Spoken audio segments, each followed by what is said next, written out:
So our next part is about encyclopaedias.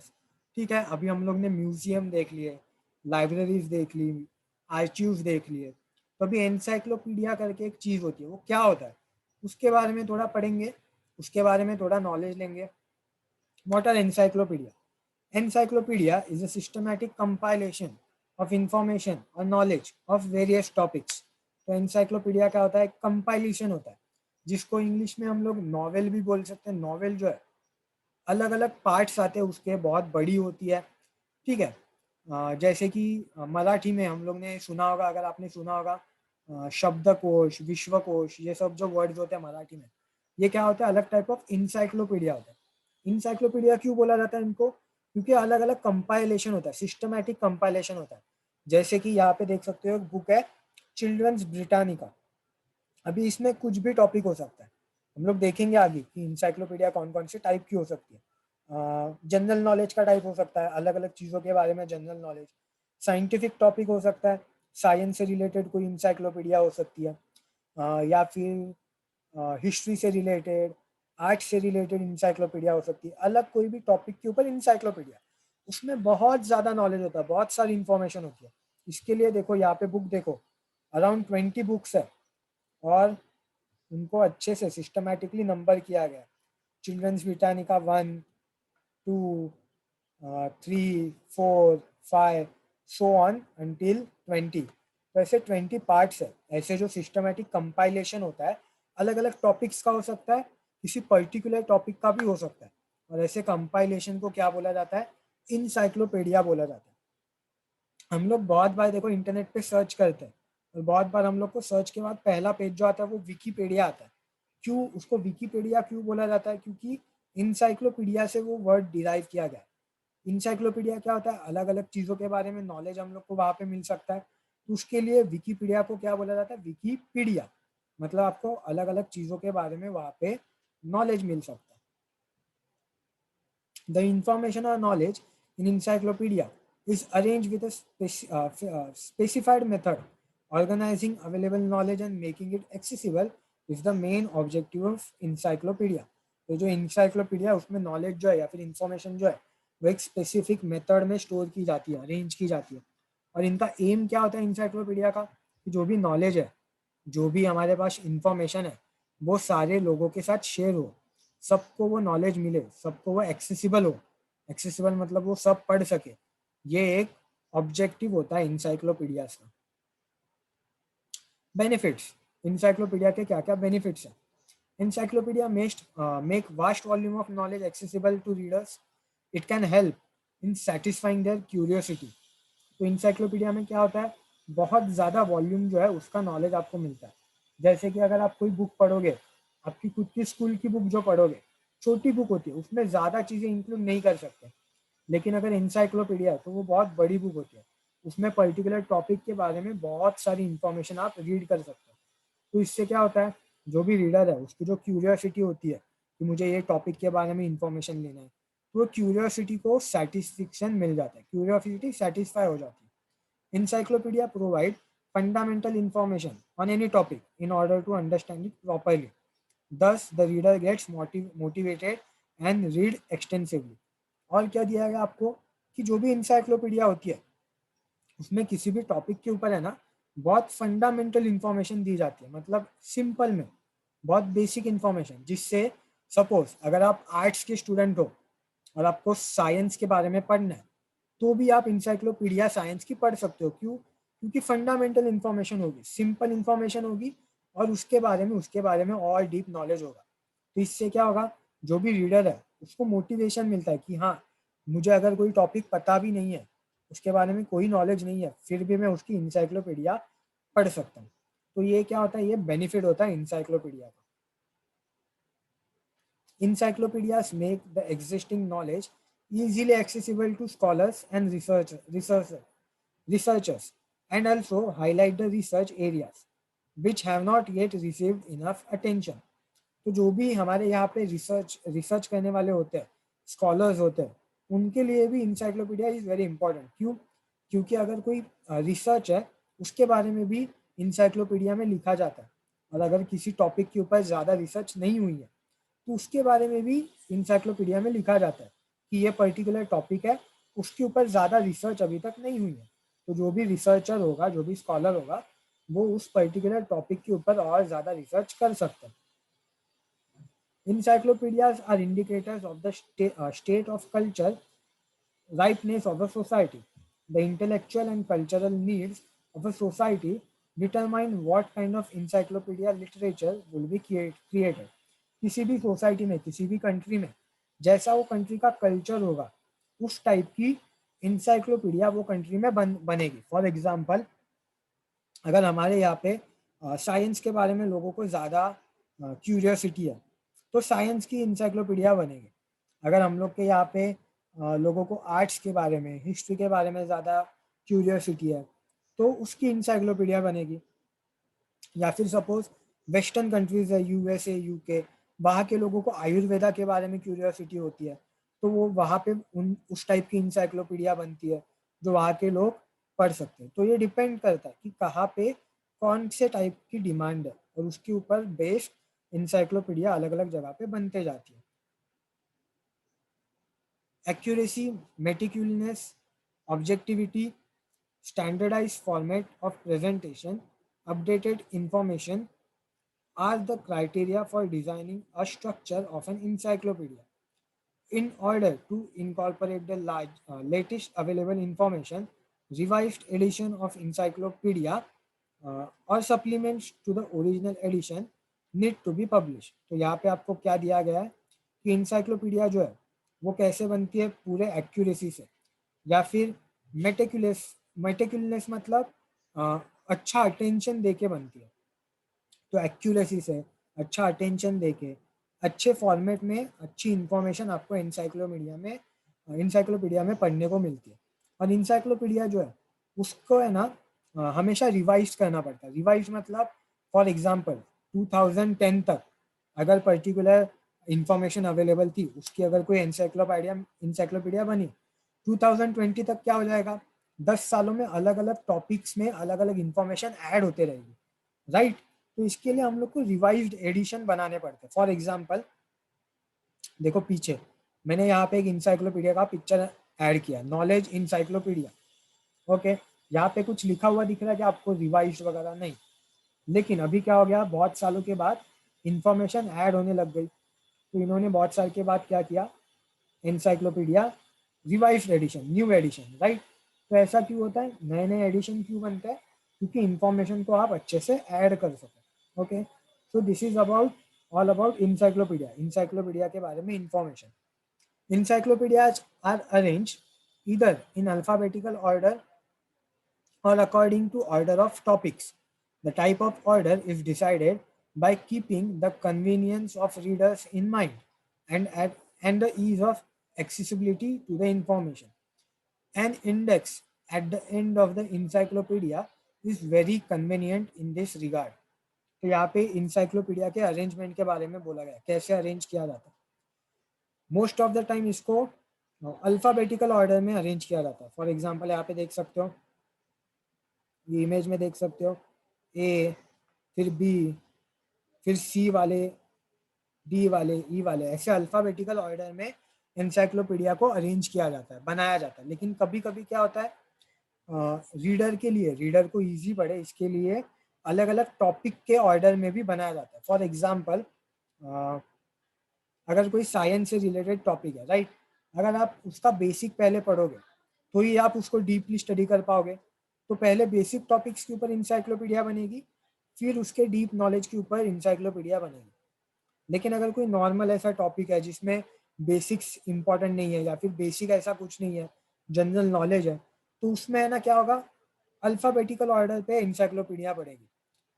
ए से related जो भी टॉपिक होंगे उसकी इंसाइक्लोपीडिया अलग से बनेगी, फिर उसके बाद में बी, सी, डी, आगे एल, एम, एन, ओ, पी, ऐसे अल्फाबेटिकल ऑर्डर में अलग अलग टॉपिक्स के ऊपर इंसाइक्लोपीडिया बनते जाती है।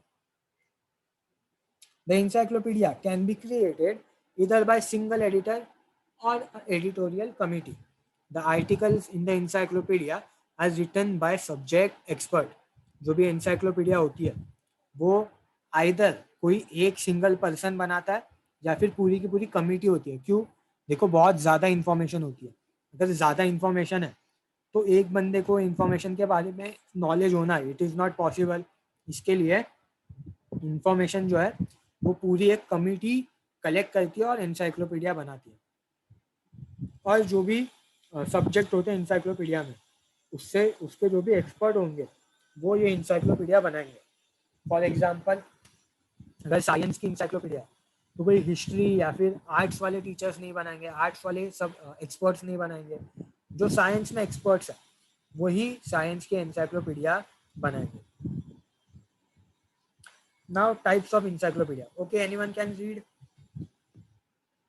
Aditya, can you read the slide?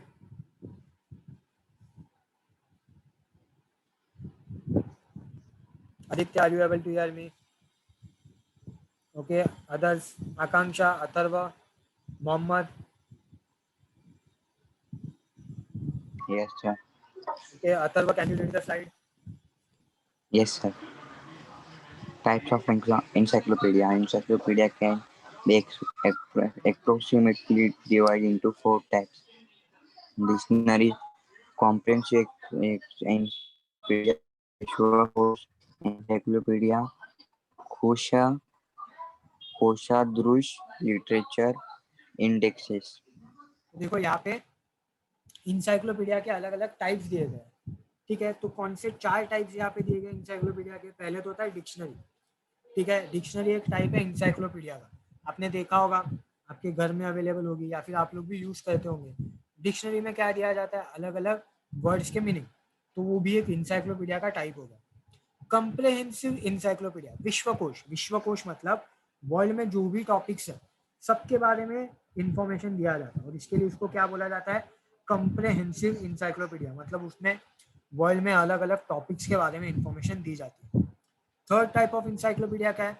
Encyclopedia literature, या फिर उसको मराठी में बोला जाता है कोश सदृश। कोश सदृश मतलब अलग अलग टाइप के लिटरेचर के ऊपर, अलग अलग टाइप के बुक्स के ऊपर ये इंसाइक्लोपीडिया होती है, किसी पर्टिकुलर नॉलेज के ऊपर, पर्टिकुलर टॉपिक के ऊपर होती है।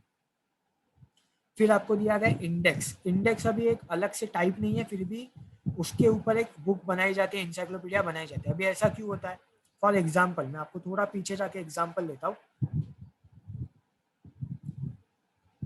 देखो अभी यहाँ पे मैंने बताया आपको ABC अलग अलग टॉपिक्स के ऊपर यहाँ पे इंसाइक्लोपीडिया बनी है, राइट। तो इसमें देखो कितनी इंफॉर्मेशन होगी, बहुत ज्यादा इंफॉर्मेशन होगी, राइट।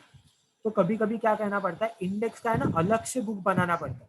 अभी आपका जो बुक होगा उसमें आप देखते हो एक पेज की इंडेक्स होती है। क्यों एक पेज की होती है? क्योंकि ज्यादा टॉपिक नहीं इंक्लूडेड है, एक पेज पे इंडेक्स खत्म हो जाती है। लेकिन इंसाइक्लोपीडिया जो होती है ना, उसमें बहुत ज्यादा टॉपिक्स होते हैं, इसके लिए इंडेक्स के लिए अलग से इंसाइक्लोपीडिया बनती है, अलग से सेपरेट बुक बनती है। इसके लिए यहाँ पे बोला गया है कि इंडेक्स भी है जो एक इंसाइक्लोपीडिया का टाइप है। ओके, ये चारों टाइप को हम लोग अच्छे से अभी स्टडी करेंगे। वेट अ मिनट, थोड़ा 2 मिनट के लिए रुको।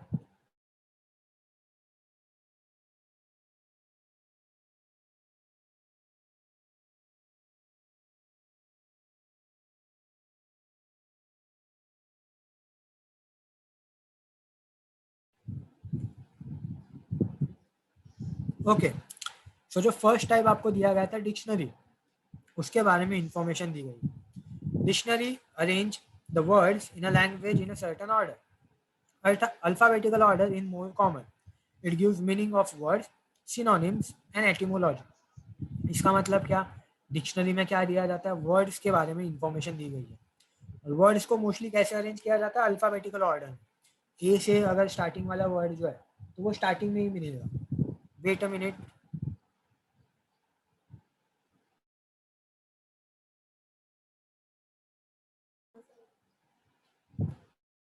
जो भी डिक्शनरी होती है उसमें अल्फाबेटिकल ऑर्डर में अलग अलग वर्ड्स दिए जाते हैं, right.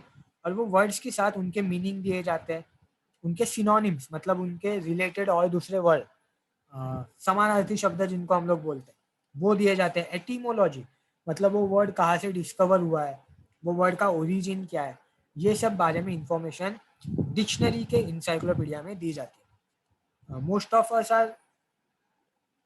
Of us know dictionaries because हम लोग डिक्शनरीज को ज़्यादा यूज़ करते हैं। लेकिन डिक्शनरी जो है वो एक सब टाइप है, इंसाइक्लोपीडिया का एक सब टाइप होता है, ठीक है। There are various type of dictionaries, comprehensive dictionaries, dictionaries which include only certain types of words, dictionaries of terminology deals with terms peculiar to the branch of knowledge, etymological dictionaries, thesaurus, thesaurus dictionaries, idioms and proverbs. तो अलग अलग type की बहुत सारी dictionaries होती है, उसके बारे में आपको दिया गया। कोई डिक्शनरी पर्टिकुलर नॉलेज पे होती है, पर्टिकुलर सब्जेक्ट पे होती है, जैसे कि साइंस से रिलेटेड अगर कोई वर्ड हो तो उसकी अलग से डिक्शनरी भी मिलती है। कोई डिक्शनरी जो होती है वो टर्मिनोलॉजी के ऊपर होती है, मतलब अलग अलग टर्म्स के बारे में आपको इंफॉर्मेशन देती है। कोई डिक्शनरी एटिमोलॉजी के ऊपर, मतलब सिर्फ वर्ड के ओरिजिन के बारे में आपको बताएगी। तो ऐसे अलग अलग टाइप्स ऑफ डिक्शनरीज होते हैं। सेकेंड टाइप जो हम लोग ने देखा था, कॉम्प्रिहेंसिव एनसाइक्लोपीडिया, विश्वकोश, जिसमें बहुत सारी इंफॉर्मेशन होती है। There are two types of विश्वकोश। It includes all subjects under the sun, for example encyclopaedia Britannica, Maharashtriya Dnyankosh और मराठी विश्वकोश। जैसे मैंने बोला, विश्वकोश जो है उसमें बहुत सारी कुछ भी इंफॉर्मेशन हो सकती है। Everything under the sun, everything under the sun मतलब anything, science, art, history, geography, ये सब के बारे में इंफॉर्मेशन हो सकती है। ऐसे कुछ इंसाइक्लोपीडिया के आपको एग्जाम्पल दिए गए। इंसाइक्लोपीडिया ब्रिटानिका, उसको हम लोग ने पहले देखा था, मतलब आपको याद होगा। देखो, मैंने जब स्टार्ट किया इंसाइक्लोपीडिया, जो मैंने पहला पिक्चर इंक्लूड किया था वो कौन सा था? Encyclopedia Britannica, one of the famous encyclopedia Britannica. यहाँ पे भी आप देख सकते हो इंसाइक्लोपीडिया ब्रिटानिका, सबसे फेमस इंसाइक्लोपीडिया माना जाता है इसको। वैसे ही और एग्जाम्पल आपको दिए गए मराठी एग्जाम्पल, जैसे कि मराठी विश्वकोश या फिर महाराष्ट्रीय ज्ञानकोश, ये भी एक कॉम्प्रिहेंसिव एनसाइक्लोपीडिया के विश्वकोश के एग्जाम्पल है। यहाँ पे कुछ पिक्चर्स आप देख सकते हैं। अगेन दूसरे टाइप ऑफ एक कॉम्प्रिहेंसिव एनसाइक्लोपीडिया होता है, which it includes comprehensive information on one chosen subject. For example भारतीय संस्कृति कोश, व्यायाम ज्ञान कोश एक्सेट्रा। अभी और एक टाइप होता है जिसमें एक ही सब्जेक्ट के ऊपर लेकिन बहुत सारा नॉलेज होगा, जैसे कि साइंस हो सकता है, आर्ट्स, हिस्ट्री हो सकता है, एक ही सब्जेक्ट के ऊपर लेकिन नॉलेज उसमें बहुत ज्यादा होगा, बहुत सारी चीजों को कवर किया जाएगा। फॉर एग्जाम्पल भारतीय संस्कृति कोश, मतलब ये किसके ऊपर डिपेंडेंट है? हिस्ट्री के ऊपर या फिर आर्ट्स के ऊपर। इंडिया की जो भी कल्चर था, संस्कृति थी, उसके बारे में बहुत सारा नॉलेज इसमें दिया जाएगा। व्यायाम ज्ञान कोश, व्यायाम मतलब एक्सरसाइज, तो उसके ऊपर बहुत सारा नॉलेज इसमें दिया जाएगा। तो ऐसे दो टाइप की होती है। पहले टाइप में क्या होता है? एवरीथिंग अंडर द सन, कुछ भी हो सकता है उसमें, हिस्ट्री, ज्योग्राफी, अलग अलग टॉपिक्स। दूसरा टाइप क्या होता है? कोई पर्टिकुलर टॉपिक होगा लेकिन उसके अंदर जो भी आता है उसके बारे में सब इंफॉर्मेशन इसमें होगी। और जो थर्ड टाइप हम लोग ने देखा था, इंसाइक्लोपीडिया लिटरेचर, इसमें क्या होता है? It is similar to encyclopaedia which comprise scholarly articles providing information on all possible aspect of one और more predetermined subject. For example Maharashtra Jeevan volume 1, volume 2, Shahar Pune volume 1, volume 2, year book, Manorama, Times of India etcetera. तो ये जो type of encyclopaedia वो literature की जैसे होती है, books की जैसे होती है, लेकिन थोड़ी बड़ी होती है। फॉर एग्जाम्पल किसी भी पर्टिकुलर टॉपिक की हो सकती है या फिर टॉपिक्स के ऊपर हो सकती है, जैसे कि महाराष्ट्र जीवन, तो महाराष्ट्र में लोगों का कैसा जीवन होता है, महाराष्ट्र के लोग कैसे रहते हैं, उसके ऊपर 2 वॉल्यूम्स हैं, तो ये इंसाइक्लोपीडिया हो गई। शहर पुणे, पुणे के बारे में तो वॉल्यूम है इसके 1 और 2, तो ये भी एक क्या हो गई? इंसाइक्लोपीडिया हो गई, ठीक है। और इसको क्या बोला जाता है? Encyclopedia literature. इसमें एक टॉपिक, एक से ज्यादा अलग अलग टॉपिक्स के बारे में लिखा जाता है। ईयर बुक, ईयर बुक का मतलब क्या होता है? मनोरमा एक ईयर बुक है जो टाइम्स ऑफ इंडिया पब्लिश करता है। क्या होता है इसमें? पर्टिकुलर ईयर में, जैसे कि 2019, 2020, पूरे ईयर में क्या क्या घटनाएं घड़ी, क्या क्या चीजें हुई, उसके बारे में इसमें लिखा जाता है। तो ये क्या हो गया? ज्यादा बड़ी नहीं है, ठीक है। जैसे हम लोग ने पीछे देखा था विश्वकोश वगैरह, ज्यादा बड़ी नहीं होती है, लेकिन इसके भी 1-2 वॉल्यूम होते हैं, जैसे कि महाराष्ट्र जीवन के, पुणे शहर के 2 वॉल्यूम है, मनोरमा के हर एक ईयर में 1 वॉल्यूम आता है। तो इसको इसके लिए क्या बोला जाता है? Encyclopedia literature. Now fourth type is index. Indexes usually occur at the end of the book. There are few indexes published separately. Indexes are alphabetical list of individual subject, places, keywords, reference book, etc. तो जैसे मैंने आपको बोला encyclopedia के अंदर बहुत सारा information होता है, राइट? तो इसके लिए बहुत बार क्या करना पड़ता है, उसका जो इंडेक्स है उसके लिए भी अलग से बुक बनाना पड़ता है।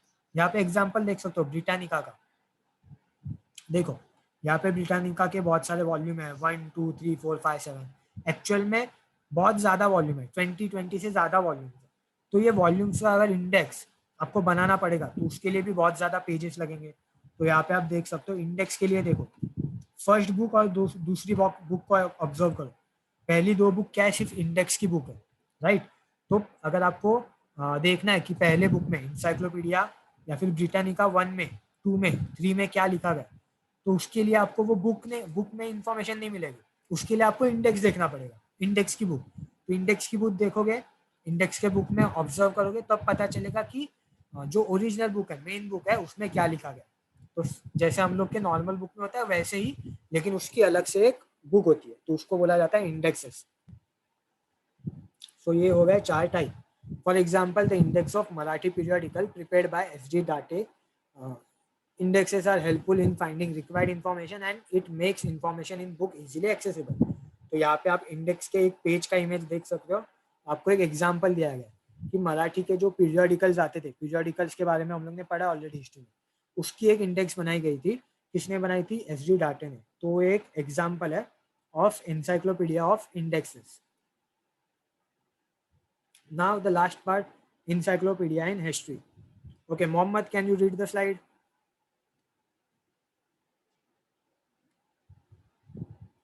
Mohammad, read the slide. Mohammad है और डिस्कनेक्ट हो गया। के Shreyas, can you read?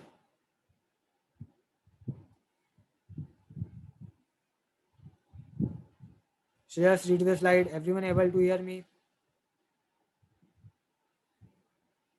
Aditya, Atharva, Shravani, Akanksha, आवाज येतोय माझा?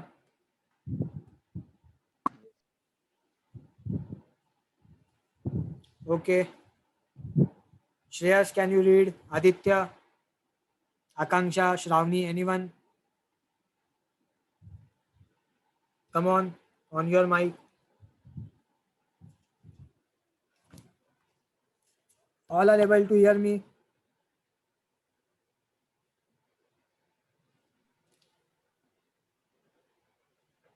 श्रेयस, तुझा आवाज नाही येत आहे मला. माईक ऑन दाखवतोय बट आवाज नाही येत आहे.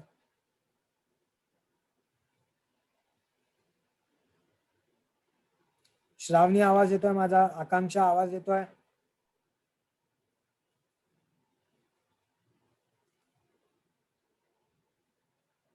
आदित्य, अथर्व? हाँ सर, आ रहा है आवाज।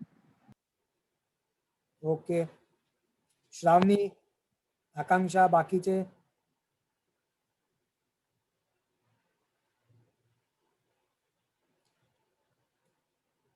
श्रेयसचा माईक ऑन दाखवतोय बट आवाज नाही येत आहे. So it's okay, may be there is a mic problem.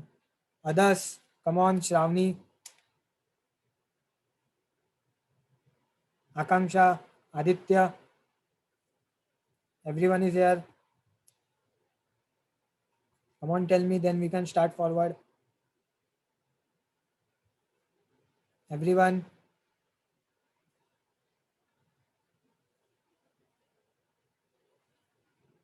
We can't start forward until I am sure कि तुम लोग का आवाज आ रहा है, तुम लोग प्रेजेंट हो. Shravani, can you hear me? Akanksha?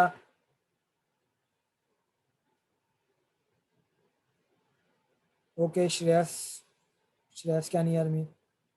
Shravani, Akanksha, girls झोपलात तुम्ही?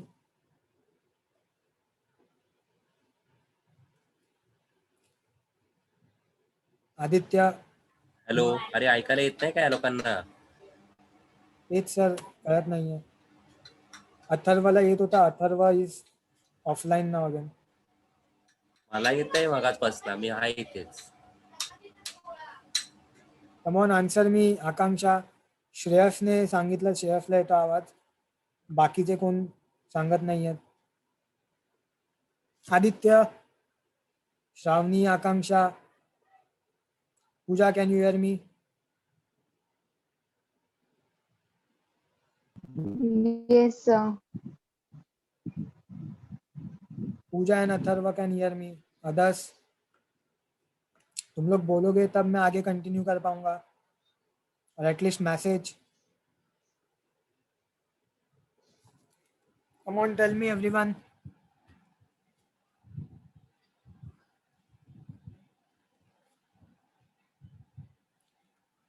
अथर्व को आवाज आ रहा है, श्रेयस को आ रहा है, पूजा को आ रहा है, श्रावणी, श्रेयस, आदित्य, तुम लोग हो नहीं हो, सो गए, आवाज नहीं आ रहा है, एनीथिंग? ओके अथर्व, पूजा तुम्हाला येतो आवाज? हाँ sir. Okay, so we will continue. Encyclopedia and history. Okay. So encyclopedia और history उससे related थोड़ा topic हम लोग को ये cover करना है. This is the last topic of this chapter. Encyclopedia and history as academic exercise put stress on objectivity. Encyclopedia published in various countries and in various languages may differ in their approach because of different priorities. The structure is influenced by national policies, ethical values and ideals. तो यहाँ पे आपको दिया गया है कि अलग अलग कंट्रीज में अलग अलग टाइप के इंसाइक्लोपीडियाज देखने को मिलती है. किसके ऊपर डिपेंड होता है ये? उनकी जो भी नेशनल पॉलिसी होगी, जो भी एथिकल वैल्यूज होंगे, उसके ऊपर डिपेंडेंट होता है. फॉर एग्जांपल हम लोग ने देखा महाराष्ट्र में हम लोग को देखने को मिलता है मराठी विश्वकोश, इंडिया में हम लोग को देखने को मिलता है भारतीय संस्कृति कोश. तो ये कैसे होता है? जहाँ पे जिस टाइप का कल्चर होगा, जैसा उधर का एथिकल वैल्यू होगा, जैसी वहाँ की नेशनल पॉलिसी होगी, कल्चर होगा, उसके ऊपर डिपेंडेंट उस टाइप की एनसाइक्लोपीडिया वहाँ पे देखने को मिलेगी. Encyclopedias can be medium of strengthening national identity. For example भारतीय संस्कृति कोश एडिटेड बाय महादेव शास्त्री जोशी. तो एनसाइक्लोपीडिया जो है वो एक मीडियम हो सकती है जिससे हम लोग का नेशनल आइडेंटिटी जो है वो स्ट्रेंथन हो जाए. जैसे कि भारतीय संस्कृति कोश, इसमें क्या दिया जाएगा? इंडिया की आइडेंटिटी के बारे में दिया जाएगा, इंडिया की कल्चर, इंडिया का संस्कृति मतलब कल्चर कैसे था उसके बारे में इसमें इंफॉर्मेशन दी जाएगी. तो इससे क्या होगा? इंडिया की जो नेशनल आइडेंटिटी है वो स्ट्रेंथन हो जाएगी. तो इसके लिए आपको एग्जांपल दिया है Bharatiya Sanskriti Kosh by Mahadev Shastri Joshi. Making knowledge in all spheres of life accessible to everybody can be one of the major drives behind the creation of encyclopedia. An inspiration to gain and spread knowledge motivates either individual or group of people to create encyclopedia. तो encyclopedia में क्या होता है कि अलग अलग लोगों को क्यूरियोसिटी होती है, उसके वजह से लोग इंसाइक्लोपीडिया डेवलप करने के लिए मोटिवेट होते हैं, और अलग अलग लोगों को नॉलेज एक्सेसिबल हो, अलग अलग तरीके के नॉलेज एक्सेसिबल हो, उसके लिए इंसाइक्लोपीडियाज बनाई जाती है, क्रिएट की जाती है. फॉर एग्जांपल अगर किसी को हिस्ट्री में नॉलेज है तो उसकी भी इंसाइक्लोपीडिया होती है, ज्योग्राफी की होती है. अगर किसी को साइंस में नॉलेज है या फिर उसके बारे में क्यूरियोसिटी है, इंटरेस्ट है, तो साइंस की इंसाइक्लोपीडिया बनाई जाती है. तो अलग अलग लोगों को अलग अलग तरीके के नॉलेज एक्सेसिबल हो, इंफॉर्मेशन एक्सेसिबल हो, इसके लिए अलग अलग काइंड की इंसाइक्लोपीडिया बनाई जाती है. Hence, encyclopedia are looked upon as a outstanding achievement of a society in the manifestation of the collected intellect and creative society. तो आपको इसके लिए इंसाइक्लोपीडिया जो है वो सोसाइटी का एक बहुत बड़ा अचीवमेंट है, ऐसा बोला जाता है. कुछ बहुत पहले के अर्ली इंसाइक्लोपीडिया के बारे में दिया गया, पुरानी इंसाइक्लोपीडिया. तो उसके एग्जाम्पल यहाँ पे इंक्लूड किए मैंने. Natural history was the first encyclopedia by Pliny the Elder in first century AD. तो बहुत एक एंशियंट टाइम की एनसाइक्लोपीडिया जिसका नाम क्या है? Natural history. किसने लिखी थी? प्लिनी. प्लिनी करके एक ऑथर थे, उन्होंने लिखी थी नेचुरल हिस्ट्री एनसाइक्लोपीडिया. दूसरी जो आपको दी गई है एनसाइक्लोपीडिया, उसका नाम ही है encyclopaedia by Diderot, French philosopher of 18th century. 18th century के एक फिलोसोफर थे डिडेरोट, उन्होंने एक एनसाइक्लोपीडिया लिखी थी बाय द नेम एनसाइक्लोपीडिया. तो ये भी एक बहुत पुरानी एनसाइक्लोपीडिया. नाउ एनसाइक्लोपीडिया ब्रिटानिका, इसके बारे में मैंने आपको पहले ही बताया. तो ये जो एनसाइक्लोपीडिया ब्रिटानिका है वो पहले 1767 में पब्लिश हुई थी. तो ये भी एक बहुत पुरानी एनसाइक्लोपीडिया देखने को मिलती है. यहाँ पे आपको और कुछ एंशियंट या फिर बहुत पुराने डिक्शनरीज के बारे में दिया गया है, जैसे कि there is an ancient tradition of dictionary like Nighantu, शब्दकोश एक्सेट्रा. तो इसके बारे में आप ये डू यू नो के बॉक्स में पढ़ सकते हो. इवन राजा व्यवहार कोश prepared during the region of Chhatrapati Shivaji Maharaj are important books of medieval period. तो ये भी एक टाइप ऑफ इंसाइक्लोपीडिया है, राजा व्यवहार कोश, जो कि मिडिवल टाइम में बनाई गई थी. Encyclopedia on history related subject. History related subject पे कौन कौन सी इंसाइक्लोपीडिया होती है उसके बारे में अभी बताया गया. There is a rich tradition of creating encyclopedia on history related subject. Bharatvarshiya Prachin Aitihasik Kosh by Raghunath Bhaskar Godbole 1876 is the earliest encyclopedia of its kind. It includes information about various individual and places in ancient India. तो history से related कुछ encyclopedia होती है. For example आपको दिया गया है भारतवर्षीय प्राचीन ऐतिहासिक कोश. प्राचीन मतलब एंशियंट, ऐतिहासिक मतलब हिस्ट्री से रिलेटेड. तो इंडिया के एंशियंट हिस्ट्री से रिलेटेड अलग अलग जगहों के बारे में, अलग अलग इंडिविजुअल्स के बारे में ये इंसाइक्लोपीडिया में आपको देखने को मिलेगा. This is a picture of the encyclopedia. Author कौन है? रघुनाथ भास्कर गोडबोले. तो इसको याद रखो.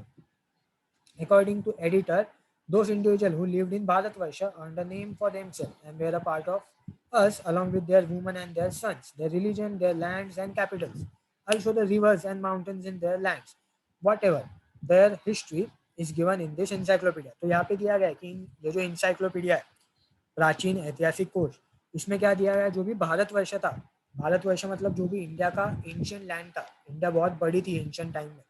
तभी के लैंड में जो भी लोग रहते थे उनके बारे में, उनके रिलीजन के बारे में, तभी के कैपिटल्स, रिवर्स, माउंटेन्स के बारे में ये इंसाइक्लोपीडिया में नॉलेज दिया गया. 23 volumes of Maharashtrian Jnankosh edited by Sridhar Venkatesh Ketkar are available. The major drive for Ketkar in creating it was to facilitate wider access to knowledge and to expand the intellectual sphere of Marathi-speaking people. His was far-reaching view of history which is reflected in this volume. तो यहाँ पे क्या दिया गया है कि एक encyclopedia जिसका नाम है महाराष्ट्रीय ज्ञानकोश. अभी इसमें क्या होगा? ऑल अंडर द सन. जैसे हम लोग ने इंसाइक्लोपीडिया का एक टाइप देखा था, उसमें हम लोग ने देखा था कॉम्प्रिहेंसिव इंसाइक्लोपीडिया. तो this is a type of comprehensive encyclopedia. किसने लिखी है ये? श्रीधर वेंकटेश केतकर. अराउंड 23 वॉल्यूम्स है, तो बहुत बड़ी बड़ी 23 बुक्स. और इसमें महाराष्ट्र के बारे में बहुत सारी इंफॉर्मेशन आपको पढ़ने को मिलेगी. और इनके जो ऑथर है उनका नाम आपको याद रखना है, श्रीधर वेंकटेश केतकर. बाकी की जो थोड़ी बहुत इंसाइक्लोपीडिया के बारे में बचा है वो हम लोग अभी नेक्स्ट लेक्चर में स्टार्ट करेंगे. ओके.